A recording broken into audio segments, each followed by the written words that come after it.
Yeah, so now we are recording, so let's begin again. Our speaker today is Guido Arnone, and he will talk about the type consider, the homotopy classification of Leavitt algebras. Please, Guido, go ahead. Thanks very much. So anyway, today I will talk about, as the title says, about graded homotopy classification of Leavitt algebras. So I will recall what these algebras are in a minute, and then the whole point of the talk will be to speak about a classification problem, which uses graded K theory and further, in our case, bivariant graded K theory. But first of all, let's recall what these are. So Leavitt algebras are algebras which depend over a graph. Now for me, a graph would be a pair of finite sets, E1 and E0, and a pair of functions R and S. So it's what you may also call a quiver. So here E1 is the set of edges, and E0 the set of vertices. And the functions R and S are the source and range of an edge. So one may draw a picture like this. And so the Leavitt algebra of P over, say, a fixed field L is an algebra associated to the graph, which I won't delve into the construction too much, but I just want to recall how one can do this in steps. So first, one starts with a graph, say something along these lines. Recording in progress. And then one builds the double graph. This is formally adding edges in the opposite direction for each existing edge. Now from here, we consider the usual back algebra of the graph over the field L, and we mod out by the so-called Kunz-Krieger relations. So I'm going to write them down for completeness, although I won't be using them too much explicitly.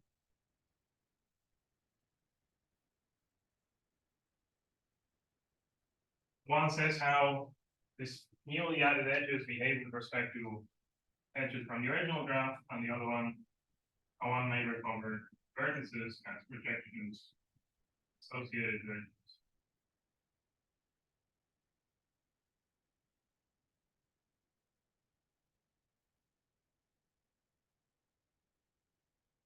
So this will be your main topic of study, and in this talk, the point will be not to also consider these as algebras, but as graded algebras. So let me leave a remark here. If we degree, the vertices have degree 0, edges have degree 1, and this newly added edges, the phantom edges, have degree -1, then LE becomes canonically Z-graded. And we'll be considering these algebras as graded algebras the whole time. Right. And so the point, I'll be more precise in a minute, but the point is that there is a conjecture stating that one can understand LE as a graded algebra in terms of its graded K theory. Now, in order to be more precise, I need to say what graded K theory roughly is. So say R is a graded ring. For me, graded today will mean Z graded all along. Then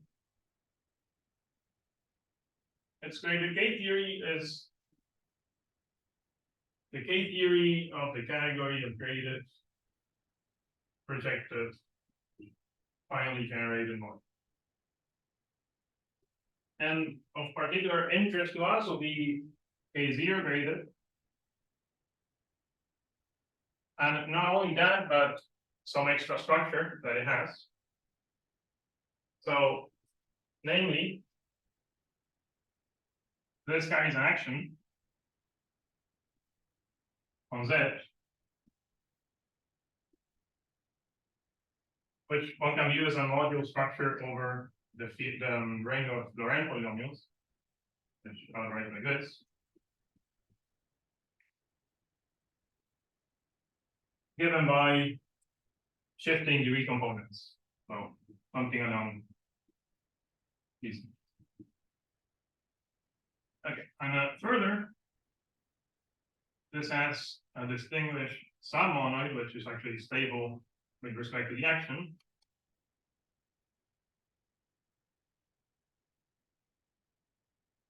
Which is the one generated by honest projective modules. Honest in the sense that elements here might be formal subtractions or sums of projective modules, and in particular we have actual classes of projective modules, and these generate a submonoid.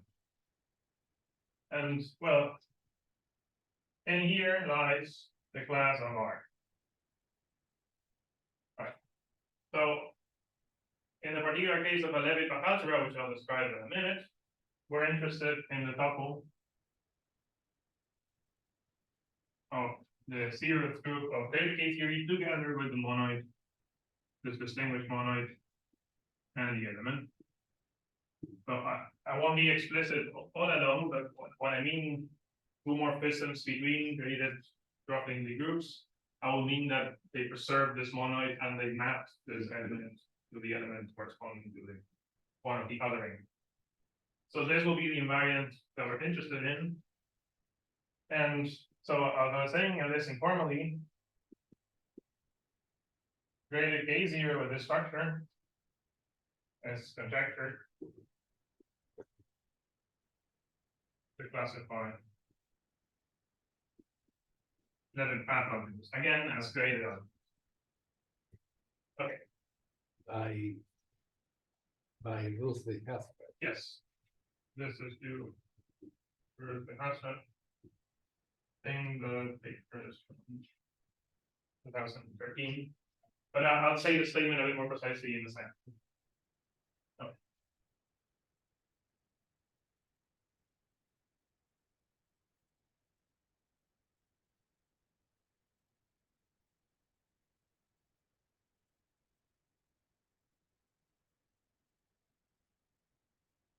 Right, okay, but before moving forward, we'll use a concrete presentation of what this invariant looks like for a Leavitt algebra. So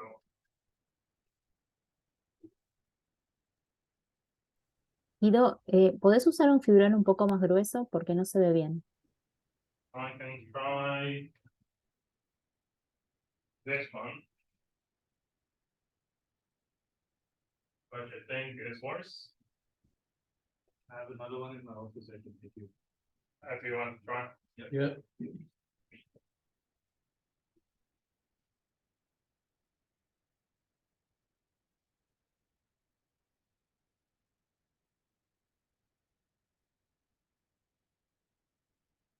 Is this readable so far, or should I wait? No, you should go back to the previous one, which looked better. Okay. So, or you may try any of these other. Finger is you're gonna talk about that's a technical difficulty today. Thanks. Which do not appear when we are, I mean, we do this more virtually even. Right. Even. So anyway, in the particular case of Leavitt algebra, as I was saying, we can actually compute this in a more complete way. This is why it's called the transparent module.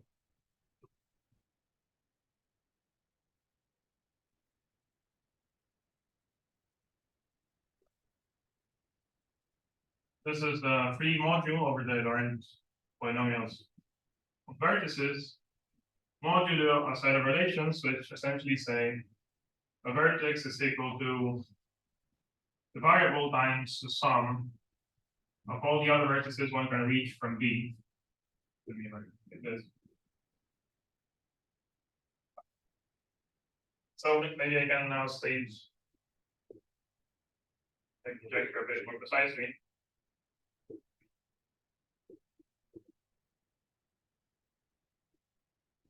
For two finite graphs E and F, LE and an F are graded isomorphic, for its conjecture to be, if and only if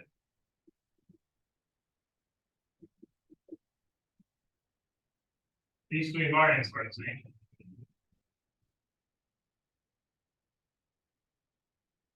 Still I insist, Now, you cannot see. is it still not readable? Let me.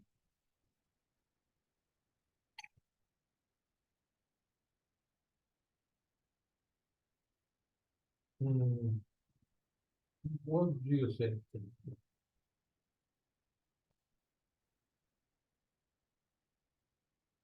Personally, you can see maybe some zoom could happen. I don't know. The only other option we have is red, e.g. is this better? It looks okay to me. I'm looking at the Gisela, I'm looking at my phone. I'm on Zoom with my phone and I'm looking at Okay, yes, now it's better. the phone. Okay. All right, is red better? Should I keep the black one? No, it's okay with that one. Okay. Yeah. What? So What's the subscript of the second of the red BFE? Looks like a 4. no, that's a plus, but it's not defined anyway. Okay. And now we have two colors at the same time. And I was saying, so these two, the conjectures, these two are isomorphic as scalar algebras, if and only if these invariants are the same, because that's essentially what we stated before in more informal terms. One should say what this monoid and distinguished element correspond to in this picture. The distinguished monoid are the elements here we have non-negative coordinates, which I'll denote BF tilde E plus. And the distinguished element is the sum of vertices. I won't use them too much explicitly, but one could say what they are. It will help if you wrote bigger. Those, Yes. those these too small for the naked eye. All right.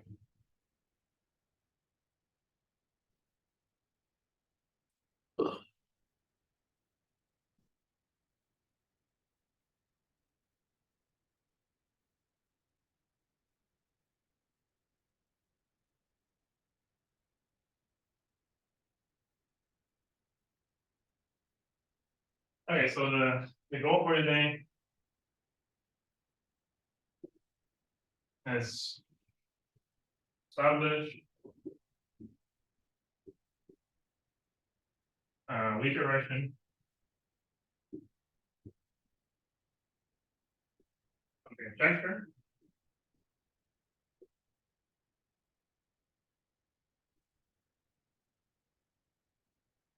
For primitive graphs, I'll recall what this means in a minute. And by weaker, I mean that instead of isomorphism, we'll be able to classify things up to polynomial homotopy, which is also something that I recall in a minute.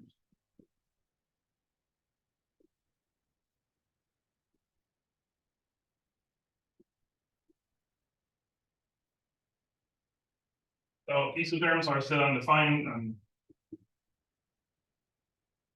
I'll first say what they mean, then state the main result. And for the time that I have left, I will try to explain the main techniques I want to process, especially things I think would be of interest regardless. But yeah, first we should clarify what this statement even is. So a graph E is said to be primitive if its adjacency matrix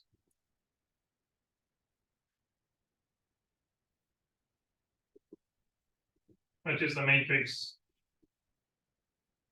codifying the amount of edges between two pair of vertices as a positive power. That is, there exists some n such that each entry of the nth power in such a matrix is positive. So informally, you want to think of this, say, has a very strong connectivity condition. So an example is any rows of any petals, say R2, whose matrix is just a 1 by 1 matrix with the only entry 2, and a non-example would be this graph, which to our needs at least is not connected enough. Now one can see this through the matrix because it's triangular, it will never be positive at any power. But on the graph, the point is that one can go from one vertex to the other, but not that. So this is again. Instead, do you have an example? I mean, so there you can never go in any number of steps from the vertex on the right to the vertex on the left. Yes. Right. So that's directly is not strongly connected. But do you have an example of one that is strongly connected, but such that there is no n, so that any two vertices are connected by a path of length exactly n? Off the top of my head, no, but maybe this works. Maybe someone in the audience knows this much better than me. But I would try to put two cycles, which meet at one point, and play with the lengths so that they're coprime or something. So that one looks at paths that are emitted from here. Something great. They should exist. This is not the same. Yeah, no, I know they do exist. So we not only require that each pair of vertices is connected, we really require some condition of uniformity. So it says that there is an n such that for each pair of vertices there is a path of this length n independent of both b and w. But yeah, I haven't done my own work. Alright, so these are the kind of graphs that we'll be interested in. I will just briefly touch upon why. So this is more about a technical condition which stems from the tools that we will use. So we will adapt tools from the non-graded classification of Leavitt algebras. The main case of interest is when they're purely infinite simple. And there, well, any idempotent is full. And we wish to extend this condition in some sense. So if E is primitive and E is an edge, then this guarantees that the associated protection is full on the degree 0 component. So essentially, that's the reason that we'll need it for. In. Yes. It's full in. Yeah, of course. Thanks. Yes. Right. So that's essentially the technical reason why this is there. And now, to finally make sense of our goal, one needs to say what polynomial homotopy is. So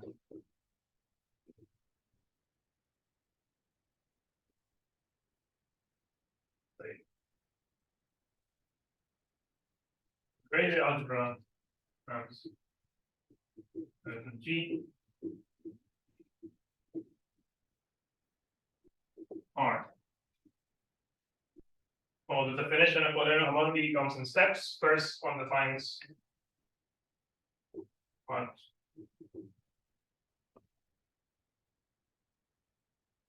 elementarily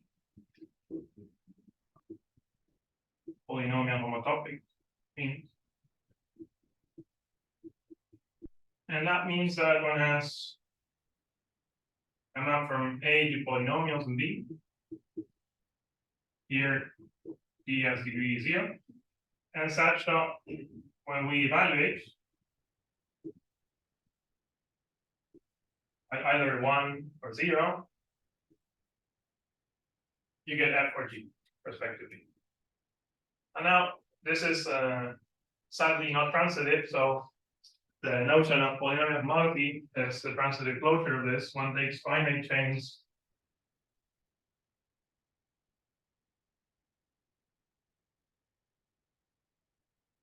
of elementary homotopy.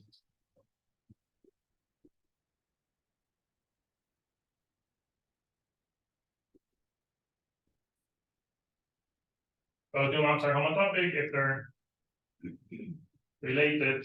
Let's give this some notation, say double tilde. Then if there's a finite chain of such things.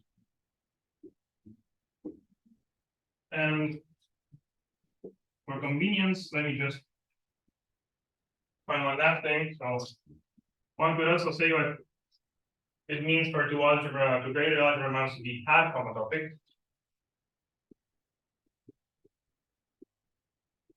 And that means that one is actually homotopic to a conjugation of the other in this precise sense. So there's a degree 0 unit on the codomain such that one map is homotopic to a conjugation of the other. And we care about this because it is in principle a more relaxed notion, but the thing is that if F is a homotopy equivalence, then it is a homotopy equivalence, but the converse is also true. So even if the notion in general is more relaxed, when we look at things up to equivalence, the equivalence relations that they define are the same, and this will be of interest to us.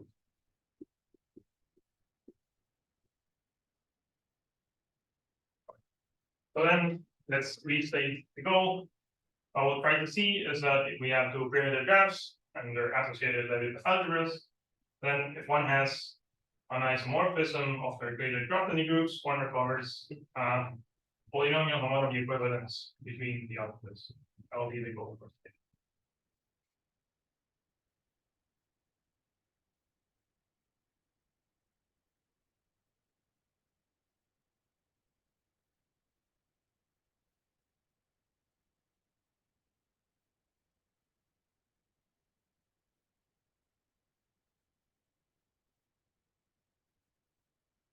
Oh, sorry, can I ask you a question? Yeah. Fine. What does this mean that an idempotent is full? Sorry, come again. What does it mean that the idempotent is full? Ah, Yeah. So by that I mean, I'll restate what it was the one thing. And Yes, in the number. Yeah. the ideal generated Yeah.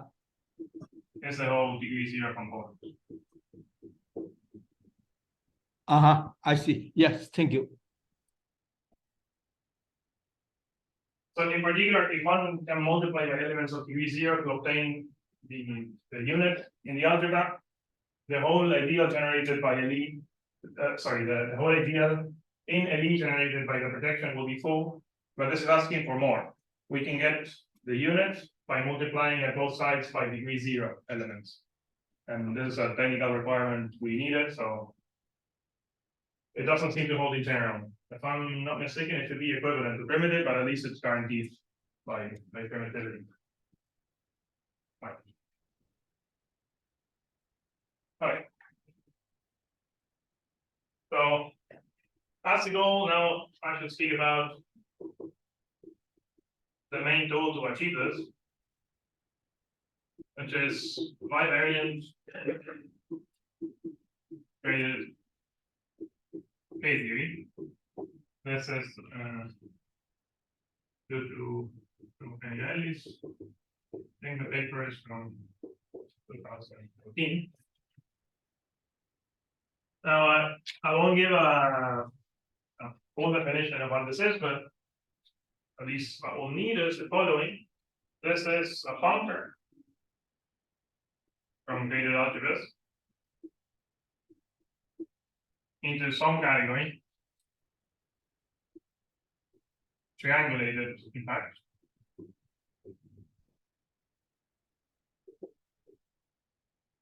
And it satisfies a universal property, that's all that we'll use. Which, roughly speaking, says the following. It identifies graded algebras with their algebras of polynomials. Again, here we set the variable t to 0. it identifies algebra with their finally supported matrices over the integers. And it also has a sort of excision property. So for each short exact sequence of graded algebras, it produces a distinguished triangle in this triangulated category. And it is, in some formal sense, essentially the smallest category satisfying these properties. And that is all that we'll use. But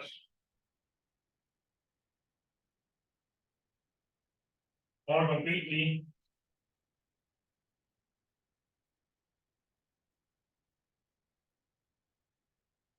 we have some properties we can state abstractly this functor. Well, one is actually from a construction, so things that this object satisfies. One, J is the identity of objects.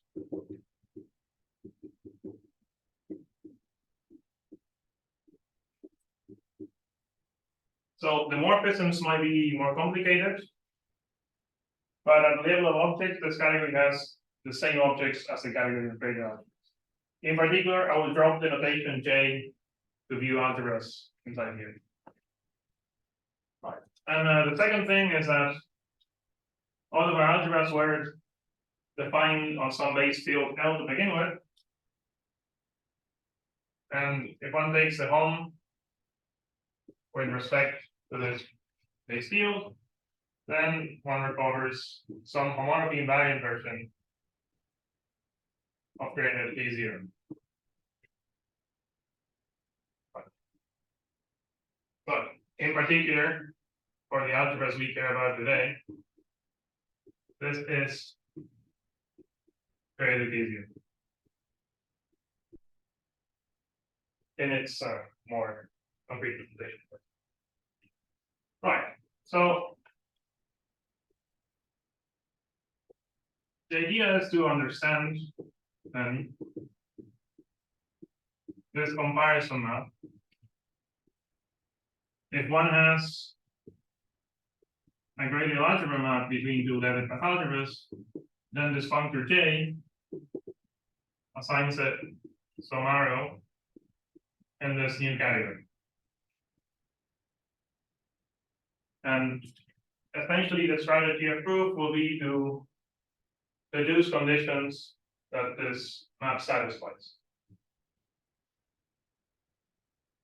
So that the homotopy, the notions of the homotopy will precisely come from the fact that this functor satisfies property one or this. Okay. So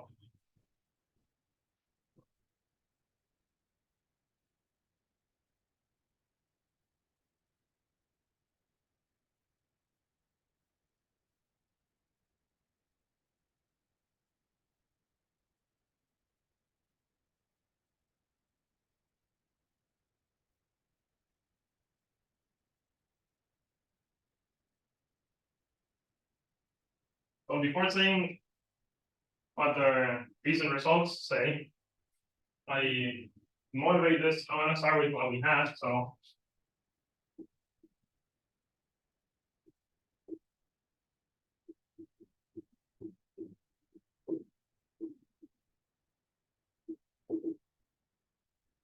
for graphs E and F, say primitive as before, we have this map J we're trying to understand.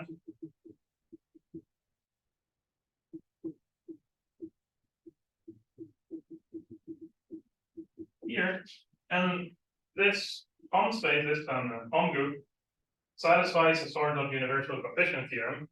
So in particular, one has an evaluation map to the graded Grothendieck group, which turns out to be surjective. Further, this composition recovers the evaluation on K theory for graded algebra maps. This is the graded K0 functor. And we also have some understanding of the kernel.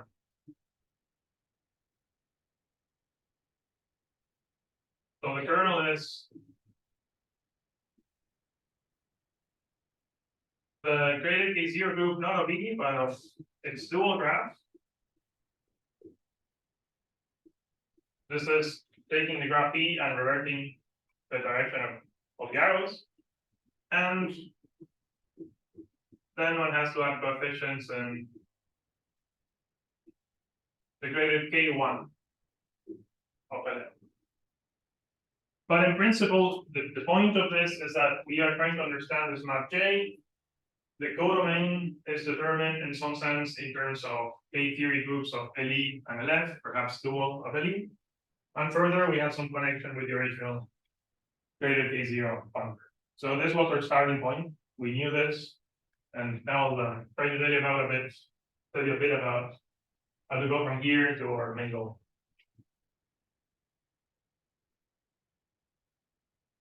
So it might be mentioned that the fact that J satisfies homotopy invariance means that that map factors through homotopy, homotopy. Right?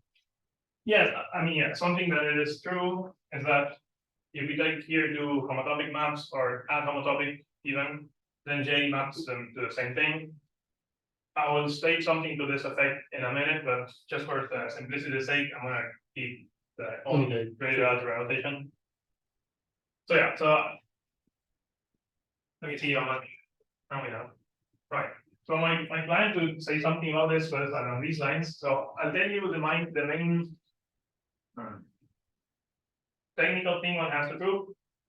I'll show you how from this one can deduce the main theorem.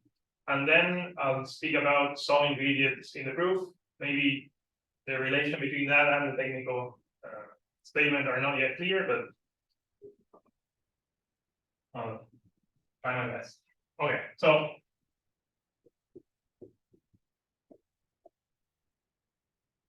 essentially, what one has that could prove is the following. If one has a map in graded K theory, and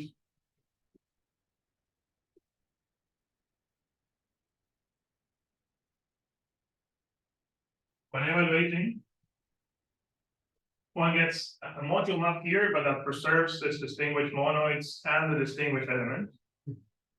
Then we can lift it to an algebra.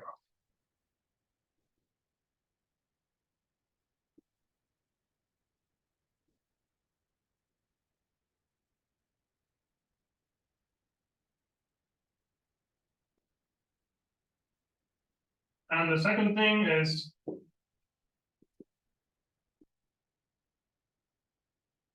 that this map J is injected up to add homotopy.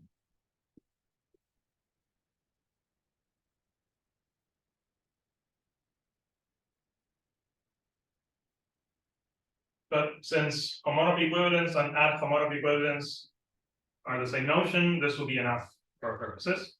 So this is essentially the main technical point. Now, before I say something about this, let me prove the main statement to these two things.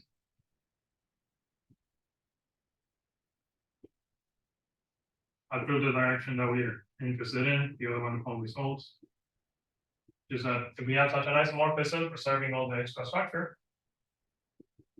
then LE and LF are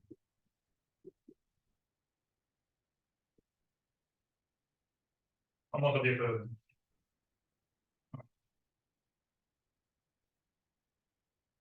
So we start with such an isomorphism, say phi. Now,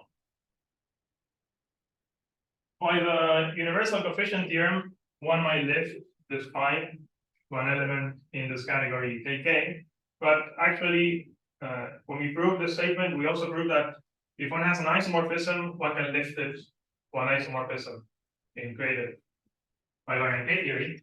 So we might take an isomorphism in graded K theory, bivariant K theory, such that when we evaluate, we get this map. Fine. This is something that one has to prove, and it's in the same paper where we prove that other statement. Just write that Xi is a KK class because it's not displayed. Yeah. Like someone might think it's a homomorphism. Definitely, yeah. Yeah, and if we had this to begin with, then it's always stop here, like we're done, but not quite. One would wish. So yeah, now what we can definitely do, and this was done some time ago, is that one can lift isomorphisms of Frank's modules to isomorphisms in graded bivariant K theory. And now notice that both psi and its inverse evaluate to phi and its inverse, which are in the conditions of statement A. So, because both phi and its inverse are maps preserving all the structure that we care about. So by A, we now have graded algebra maps.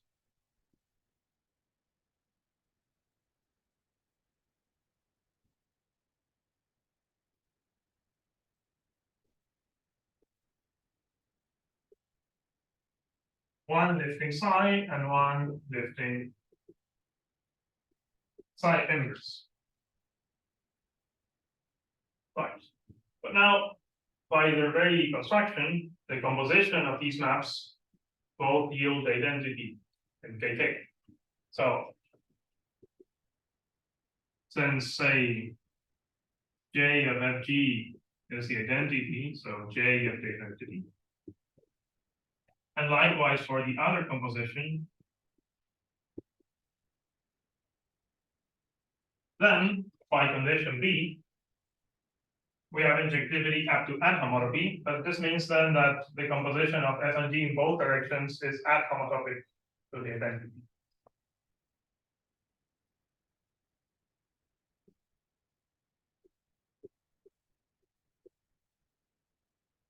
Right, but then F is an ad homotopy equivalence, and as we had established before, this is the same as being a homotopy equivalence, and so we're done. This proves that LE and LF are homotopy equivalent. Right. So this was Just say that A as stated above also follows from masses result.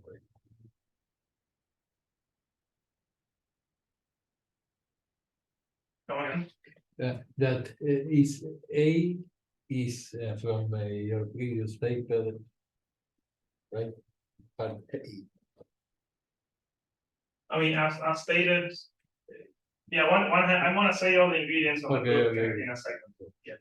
Yeah, I mean, yeah, the key part is B, but A is in the previous paper. A uses some tools of a previous paper. It also uses new things. And A and B in conjunction uses some understanding of graded K1. Yeah. But essentially, since this was a 3 lines argument, it means that all the bulk of the proof and the effort is contained here. And it was straightforward. Right?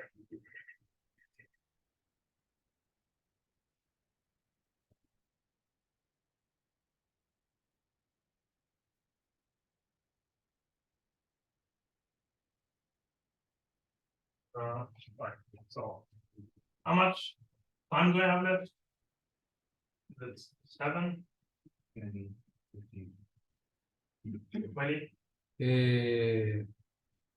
I mean, you started a bit later, so let's say 10 instead of 7. Okay. Well, yeah. I think I'll skip the very technical things and only talk about the just technical things.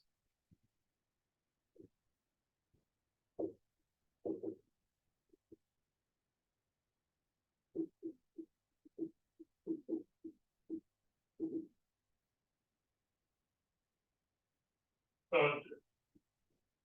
just some ingredients in the proof. Well, on surjectivity, we use as a crucial step in particular that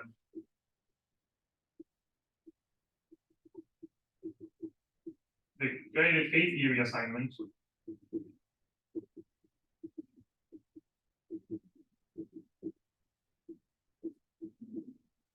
lifts the order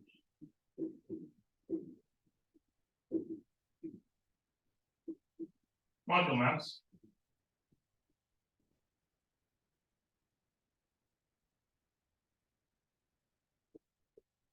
I think this really was what we're trying to do. So as a side step, actually a necessary step to do this, we need to use that if we have a map between bound Frank's module preserving all the relevant structure, then we can lift it to get the unical map.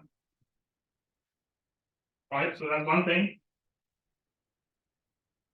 And we also needed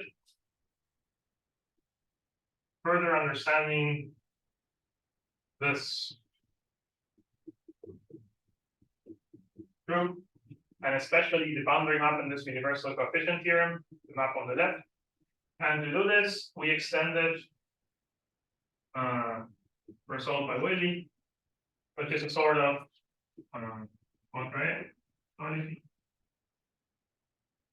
Is this the correct accent mark in contract? The correct spelling? Yes, I mean, I think the spelling is okay, but the accent mark I was. Yes, lovely. So that was Since the rating is garbled, it can pass as the. Okay, so it's- in the non-graded case, there was a sort of comparative statement for Leavitt algebras in bivariant algebraic K-theory. We extended this to the graded setting. I'm gonna only state a very particular case of the duality, which is to say that this group is isomorphic to some K1, the K1 of any dual tensor LF. Now, this is actually a lot of technical work was devoted into being able to adapt this statement from ungraded KK to graded KK. Maybe I've stated it's innocent, but it actually required most of the work was to adapt this. All right, so these things were essential. And then maybe just let me say one last thing that I think is could be interesting in its own right. So we had some sort of surjectivity condition guaranteed at the level of K-theory. We had some further understanding of this KK group. Now,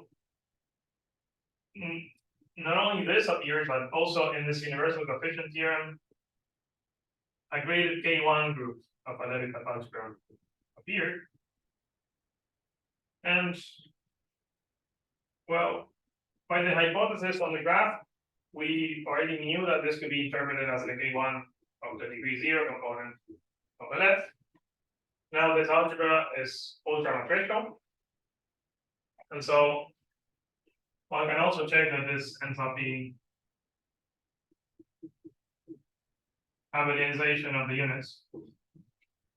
So we had some sort of interpolation of graded K1 in terms of units. And something that was missing was, well, what does the action on the left-hand side correspond to the right-hand side?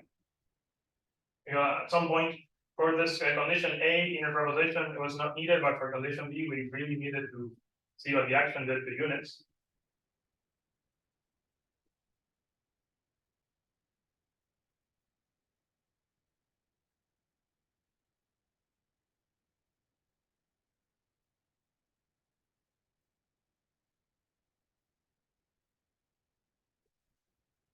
But let me finish by stating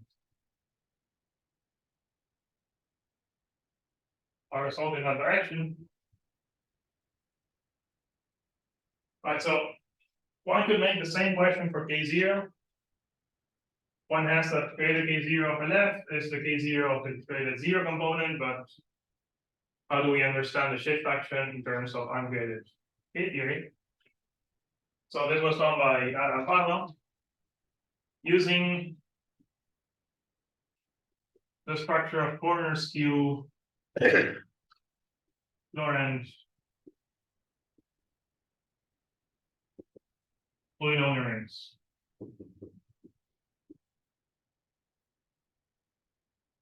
For time restrictions, I'm not going to delve into what this means. Just let me say, in the particular case of E, again, all of our graphs are primitive. In particular, we have no sources nor sinks. So the story goes as follows. We can pick EV, some edge ending at V for each vertex V.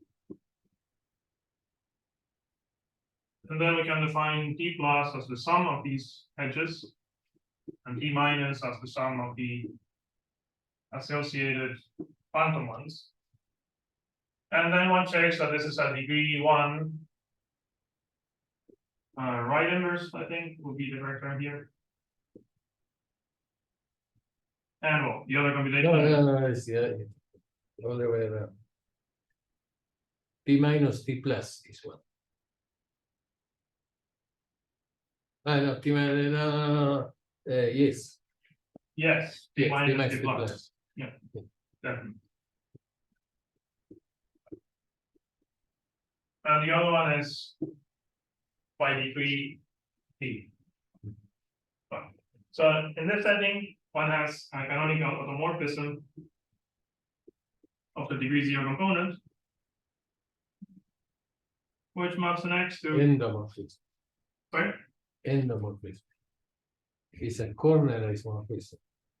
The image is the corner associated to P. Yes. Right.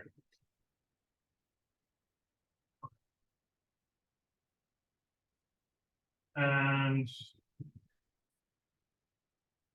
this should be this way. So there's in fact a morphism. T minus T plus is 1.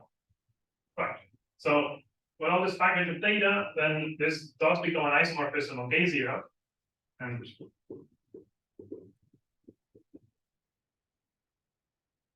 there's a theorem by Arnone. I think this is the paper. It was published in 2014. Which is that the isomorphism between graded K0, the theoretical algebra,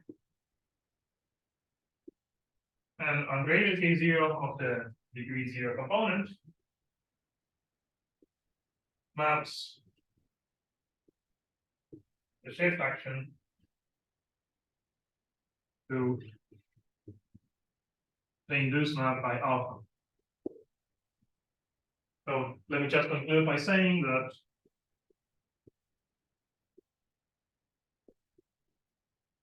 the same holds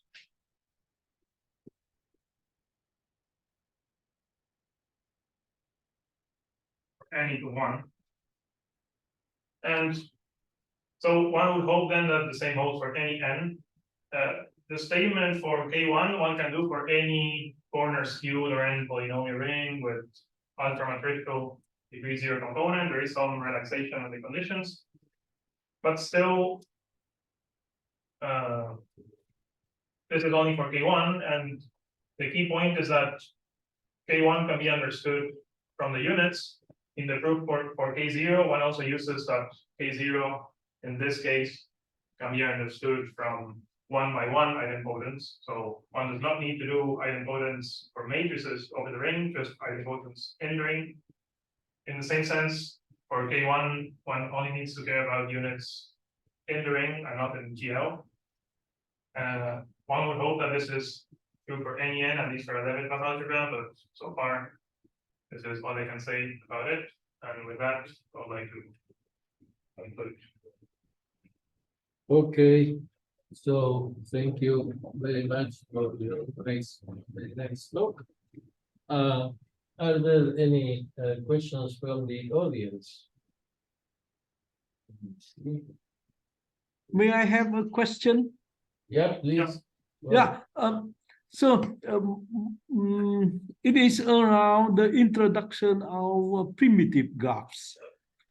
So do you have some intuition or some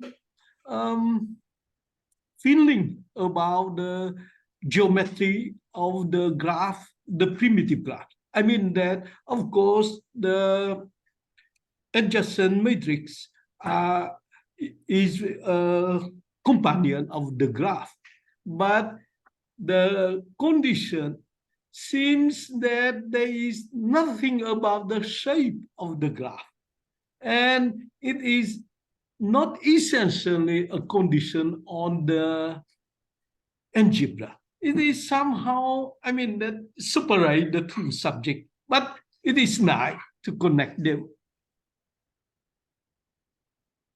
All right, so yeah, I don't know if I have much conviction about the geometry, as in the way I naively understand it, and also because this came up as a technical condition that we needed, is as a uniform condition on connectivity. So I'm trying to recall with the most liquid marker.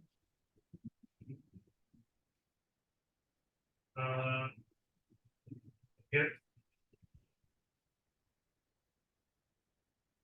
I mean that, for example, one obvious consequence geometrically that the graph have no end. So no sinks or no source, I don't know, no sinks. Yeah, it for sure implies no sinks, and but for example, this example has no sinks and no sources. The fact that you can go from B to W but not back makes it not connected now. Now, you could also require that you can connect each pair of vertices in any possible direction, but still this is not enough. What you want is some n such that for all pair of vertices B and W, we have a path from B to W of length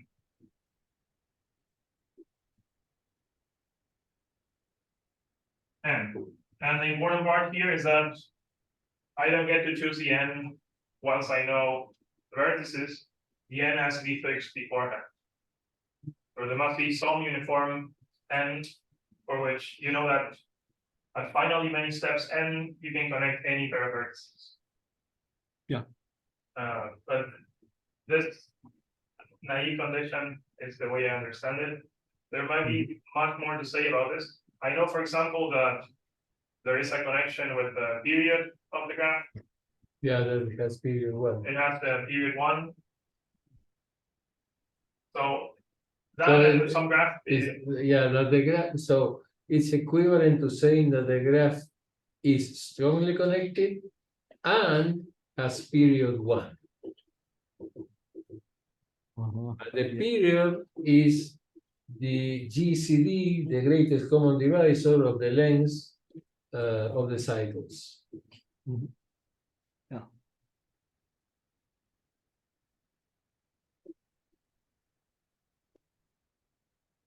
Yes, in particular, answering your previous question, really, on some strongly connected non-primitive graph.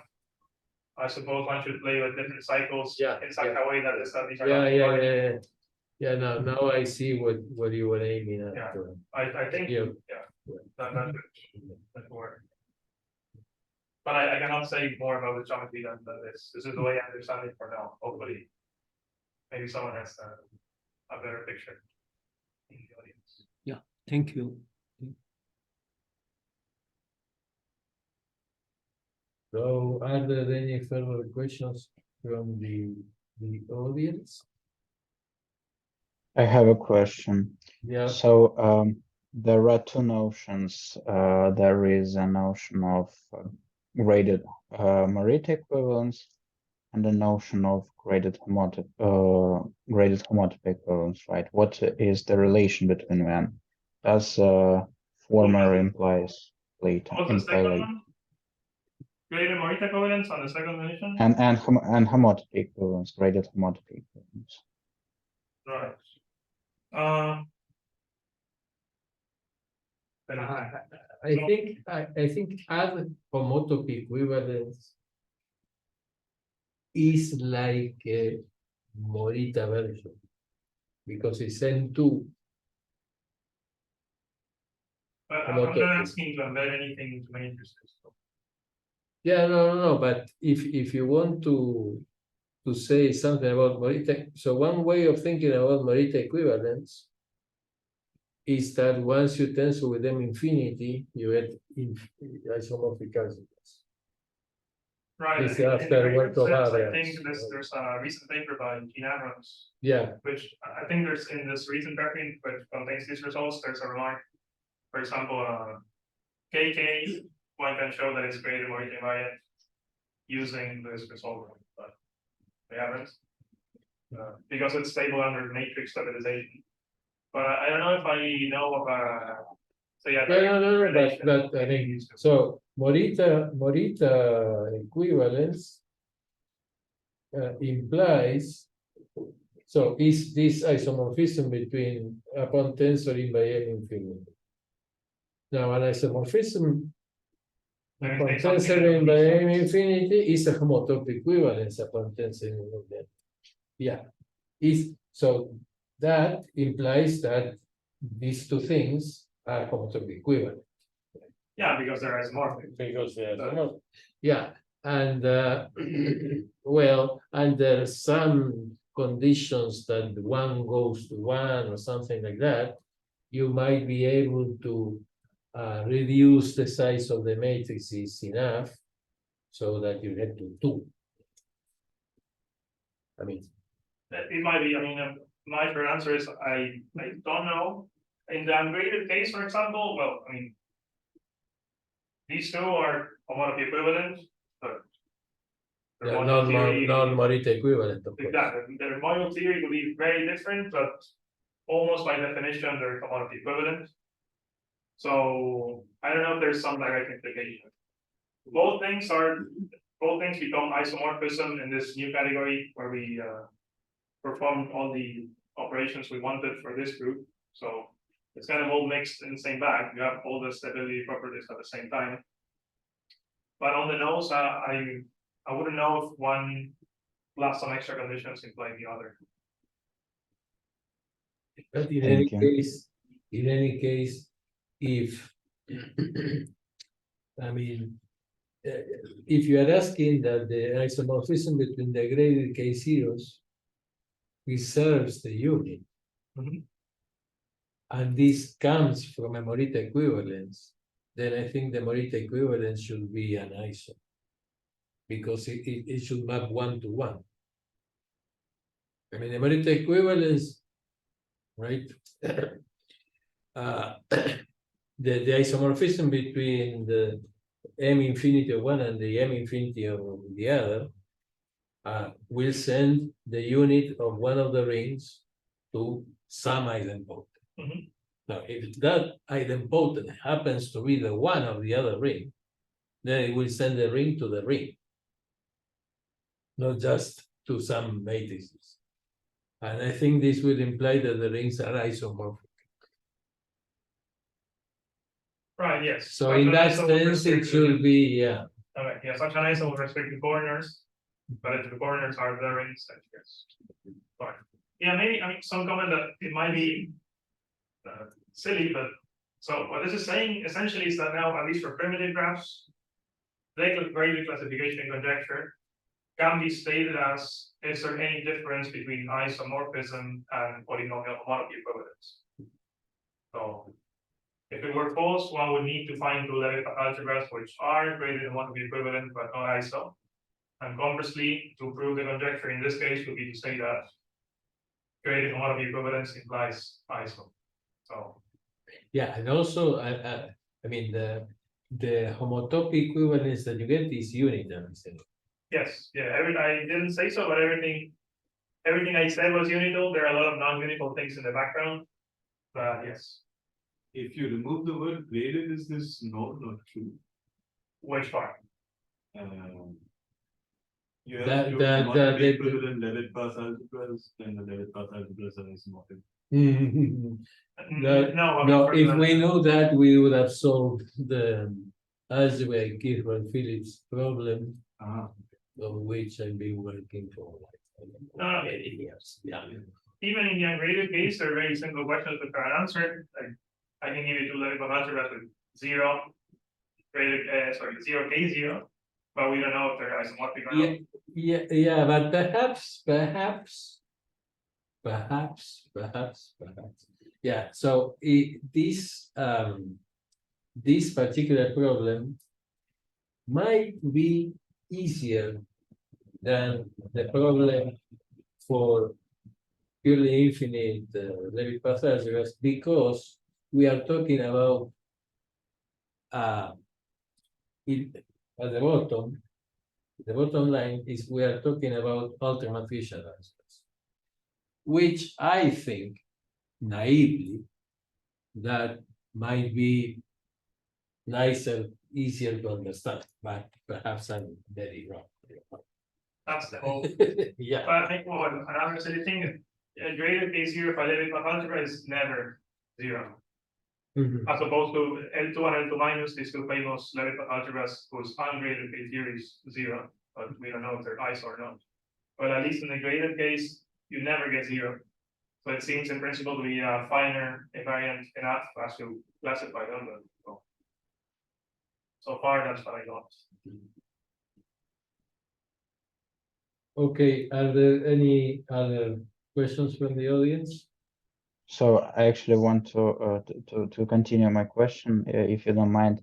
So I asked because so your results are very similar to what Bratelli and Kishimoto did for sister algebras, and they proved for a primitive graph that algebras are graded Morita equivalent, but sister algebras. This is different, and it is interesting that their methods are quite similar. So, but not.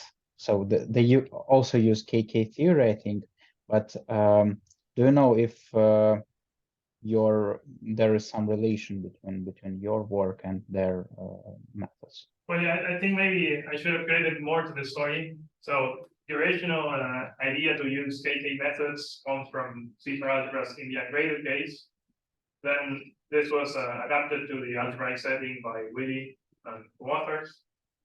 And this is a graded adaptation of an algebraic adaptation of KK methods for C algebras. I have not looked at graded KK methods in the C algebra case. I would be interested if you could send me that reference. But I think the bottom line, one problem that we have here, that is some gap that can be that cannot be resolved in our case as of now, is that at some point to pass from KK equivalences to isomorphisms, you need some sort of analytical methods. You need to do analysis at some point, I think. And this so far has remained elusive. I think in the KK C-star algebra case, one first has some sort of result in this direction up to homotopy equivalence, and then reaches the gap by saying that this is enough to get isomorphism. And for us, when we reach to the homotopy stage, that from there to ISO, this still remains elusive, but it has very much to do, at least with the line of work that was passed on this. I should look into what you're saying. I want to add that, so in the sister algebra case, at least for the purely infinite simple ungraded case, the key point to pass, I mean, so you first show that KK is the same as homotopy classes, or the kind of algebras we are interested in.